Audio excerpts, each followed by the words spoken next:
8ই মে ছিল আমার মেয়ের বার্থডে। তো অসুস্থ থাকার কারণে ভিডিওটা আপলোড দিতে একটু লেট হয়ে গিয়েছে, সরি গাইজ। তো আমার মেয়ে বার্থডেতে কি কি গিফট পেলো এন্ড মেহমানদের জন্য কি কি আয়োজন করেছি সবকিছু নিয়ে থাকছে আজকের ভিডিও। হ্যালো এভরিওয়ান, আসসালামু আলাইকুম। এই তো মেহমানদের জন্য রোস্ট রান্না করছি, সবকিছু নিজ হাতে, গরুর মাংস, তারপরে মুগ ডাল রান্না করেছি, পোলাও রান্না করেছি, সাদা ভাত, তারপরে সালাদ। তো সবকিছু একদম নিজ হাতে রান্না করে এই তো মেহমান এসেছে, মানে আমার দেবর, ভাসুর, পাড়া প্রতিবেশী সবাইকে দাওয়াত দিয়েছিলাম। তো সবাই এই তো মজা করে খাইতেছিল। তো নিজ হাতে রান্না করে মেহমানদেরকে খাওয়ানোর মজাই আলাদা। তো যাই হোক, এই তো সবাই মিলে খেয়ে নিচ্ছে। তারপরে খাওয়া দাওয়া শেষে এই তো বার্থডে এর জন্য আমার মেয়ের জন্য একটা কেক অর্ডার দিয়েছিলাম, তো কেকটাও চলে এসেছে। তো এই তো গড়টাকে অনেক সুন্দর করে ডেকোরেশন করে সাজিয়েছি। তারপরে মেয়ের কেক কাটবো, তো সবাই অপেক্ষা করতেছিল আমার মেয়ের কেক খাওয়ার জন্য। তো এই তো সুন্দর করে এই তো মেয়েকে একটা সুন্দর জামা পরিয়ে দিয়েছি, তারপরে একটা ক্যাপ পরিয়ে দিয়েছি। তারপরে এই তো কেক কেটে কাটবো, তো তার বাবার কোলে দিয়ে দিয়েছি। তা আমি আর বসিনি, তো ভাবলাম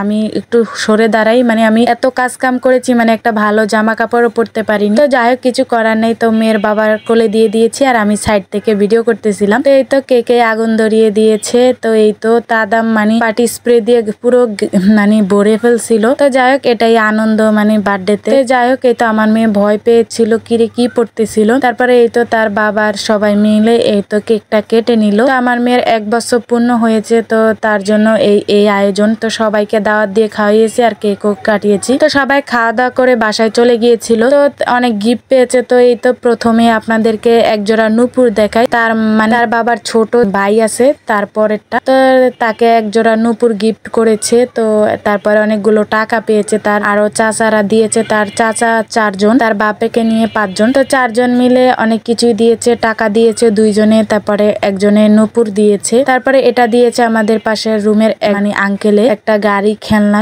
খুবই সুন্দর। তারপরে এই গ্লাস সেটটা দিয়েছিল আমাদের পাশের বাসার এক আন্টি দিয়েছিল। তো খেলনা জিনিস দেয়নি বলে, খেলনা জিনিস 2 দিন পর মানে খেলে টেলে ফেলে দেবে। তো একটা জিনিস দিলে থাকলে মানে গ্লাসে করে পানি খেলে তাদের কথা মনে পড়বে, সেই করে দিয়েছে। তারপরে এই একটা ফিন্নি সেট দিয়েছে, তাও আমাদের পাশের বাসার এক ভাবি। তো তারাও মানে খেলনা জিনিস টিনিস দেয়নি, কয়েকটা দরকারি জিনিস দেয়। তো এটা দিয়ে মানে কোনো এমন আসলে খেতে দিতে পারবে বা কিছু। আমার কাছে খুবই পছন্দ হয়েছে, আমি একদম আশাও করিনি এগুলো। তো অনেক সুন্দর ছিল, মানে কি বলবো, আমি অনেক খুশি হয়েছিলাম। মানে আমার ঘরের কিছু পাইলে গিফট আমি অনেক খুশি হই। তো মেয়ের উসিলে একদম আমার ঘরের 2টা জিনিস পেয়ে গেলাম, গ্লাস সেট আর ফিন্নি সেট। তারপরে তাকে অনেক ড্রেস দিয়েছে, তার চাচ্চু আছে আরো। তো তারপরে কে কে দিয়েছে জানিও না, সবাই গিফট দিয়ে চলে গিয়েছিল। তারপরে আমি খুলে খুলে দেখতেছিলাম। তো এটা অনেক জামা কাপড় পেয়েছে, প্রায় 8 থেকে 9 সুট জামা কাপড় পেয়েছিল। তো এটা আপনাদেরকে দেখাচ্ছি, কোনটা বেশি সুন্দর অবশ্যই কমেন্ট করে আপনারা জানাবেন। খুবই সুন্দর, কি বলবো, এক কথা অসাধারণ সব জামা কাপড় গুলো। তারপরে একটা পুতুল মনে হয় তার ছোট চাচ্চু দিয়েছে,